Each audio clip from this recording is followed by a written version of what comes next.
Here we go again. You know the drill. Pick your deck, concentrate on your deck, and we'll see where we're going.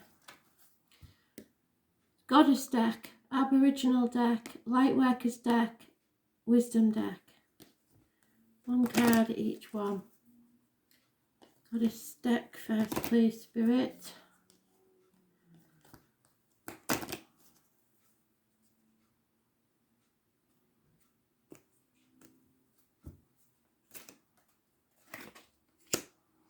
Oh, again.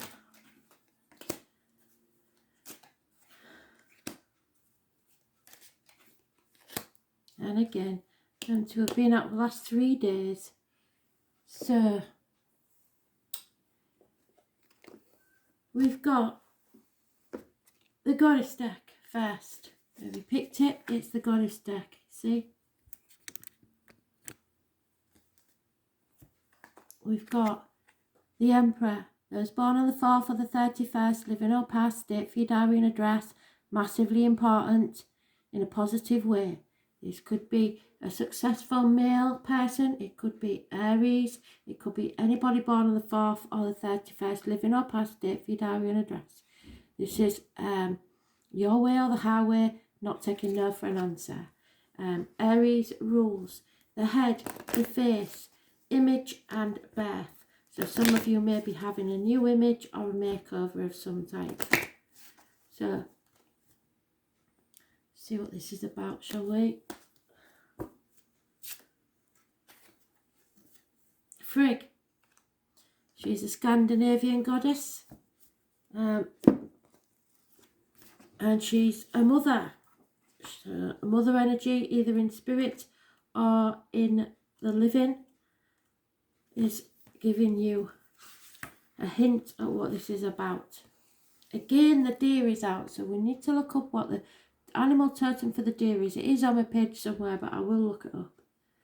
So this is silence, wisdom, devotion, resourcefulness, female cunning and independence. So despite being married to a rather ghastly Odin, which could be this guy, this overbearing guy, famous for his extramarital exploits, Frigg was a devoted wife and mother. She counsels you to make certain and sure of your facts before opening your mouth. Frigg also signifies the grace of forgiving and an ability to love someone and accept their faults, but to be able to look after yourself without codependence on someone else, so standing on your own 2 feet, on the actions of another. Frigg also counsels you to be steadfast, devoted and patient, which are qualities you can make for success of a relationship project. Frigg supports you in developing these qualities in yourself. So that'll be up to you whether you can stand on your own 2 feet and not let this person rule you.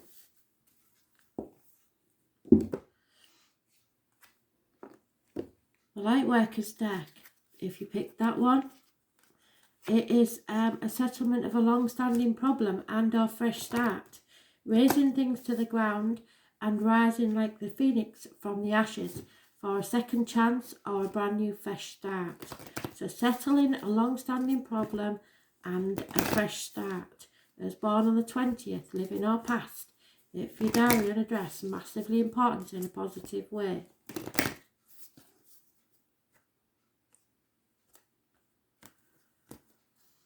One card, please. The Acacia Records. So soul contracts have been signed before you was even born. Second chances. Acacia Records. 112 may be important as an address or a number known to you for some other reason.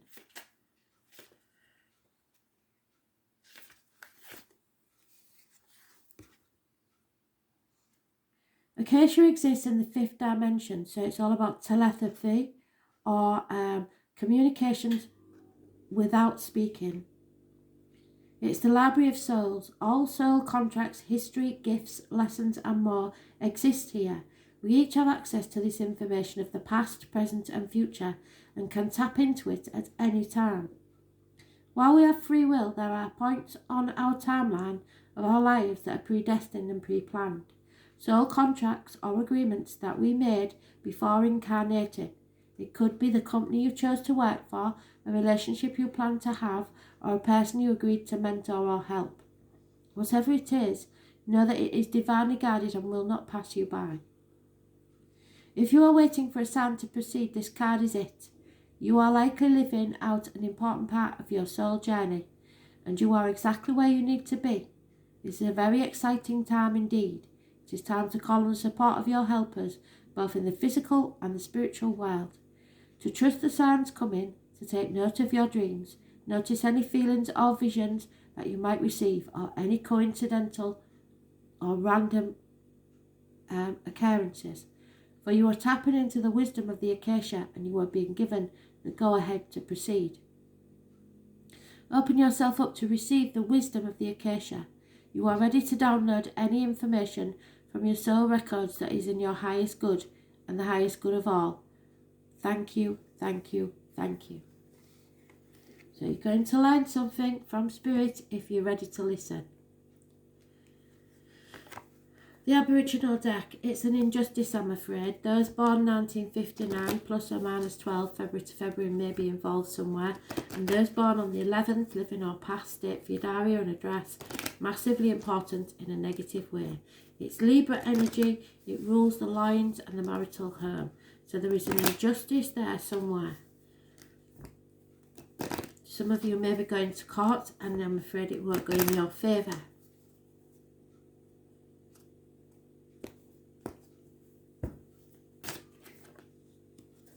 Yeah, go with your gut instinct. Your inner instinct is massively important. Your third eye is opening, but there is an injustice to suffer.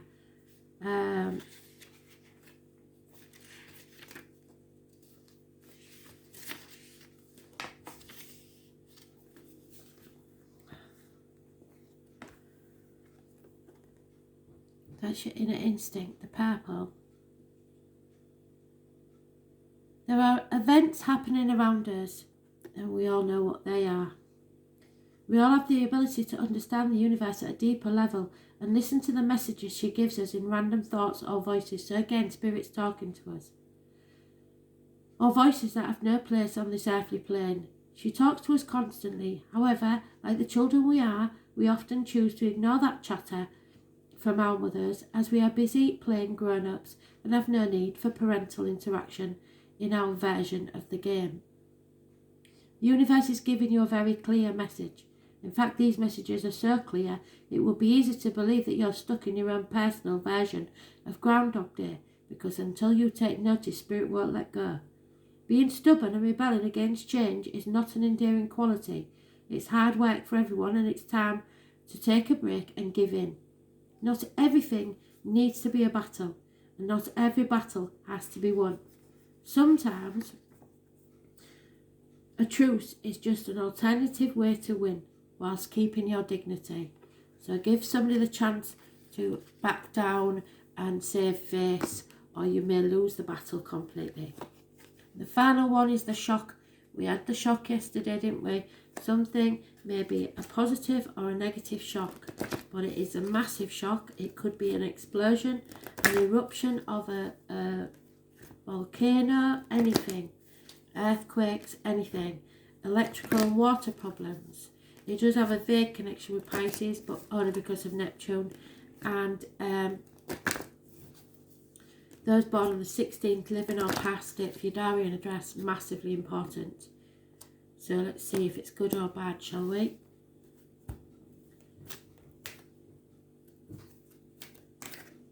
The Altar Priestess. So we have the Priestess and the Tower. Number 39 could be important.